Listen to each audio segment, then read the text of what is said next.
ఒక క్రైస్తవుని యొక్క పరిపక్వత దేని మీద ఆధారపడి ఉంటుందంటే, ప్రభువా నాకు ఏది మంచిదో అది మీరు చెయ్యండి అని పట్టుదలగా దేవుని సన్నిధిలో ప్రార్థన చేస్తారు. ఎప్పుడైనా అలా చేశారా మీరు? కొన్నిసార్లు మనం ఏం చేస్తామంటే, మన ప్రిఫరెన్సెస్ మనకు ఉంటాయి, మన ఆశలు మనకు ఉంటాయి, మన డిజైర్స్ మనకు ఉంటాయి, అవన్నీ దేవుని దగ్గర పట్టుకొచ్చేసి వీటిని యాజ్ తీజ్గా ఇంకేది తప్పకుండా చేసేయాలి ప్రభు అన్నట్టుగా కొన్నిసార్లు మనం కోరుతూ ఉంటాం. మనం అడిగినవి దేవుడు ఇవ్వడం నేను అంటలేదు, కానీ అంతకన్నా ప్రాముఖ్యంగా ప్రభువా ఉత్తమమైనవి ఏంటో నాకు ఇవ్వండి నాయన ఎప్పుడైనా అడిగేవా దేవుణ్ణి? నేను అదే అడుగుతాను ప్రతిరోజు. నాకు ఏది అవసరమో అది ఇవ్వండి ప్రభువా, నాకు ఏది ఆశీర్వాదమో అది నాకు ఇవ్వండి, ఏది ఉత్తమమో అది నాకు అనుగ్రహించండి ప్రభు అని దేవుని సన్నిధిలో ప్రార్థన చేస్తాను. దేవుడు ఉత్తముడు గనుక ఆయన ఉత్తమమైన వాటిని అనుగ్రహిస్తారు.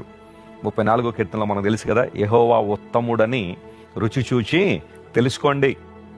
దేవుడు మంచివాడని కేవలం పుస్తకాల్లో చదవడం కాదు, లేకపోతే ఎవరో చెబితే వినడం కాదు, కానీ మనకు మనంగా వ్యక్తిగతంగా ఎక్స్పీరియన్స్ చేయాలని దేవుడు కోరుతున్నాడు. ఒక్కసారి నువ్వు ప్రభువుని రుచి చూడగలిగితే, ఒక్కసారి క్రీస్తు ప్రభువుతో నువ్వు సత్సంబంధాన్ని కలిగి ఉండగలిగితే, ఎంతమంది విడిచిపెట్టమని నిన్ను బ్రతిమాలినా లేదా హెచ్చరించినా నువ్వు ఆయన్ని విడిచిపెట్టలేవు. ఎందుకోసం అంటే మన దేవుడు ఉత్తముడు, ఆయనలో మంచితనమే కానీ చెడుతనాన్ని మనం చూడలేం.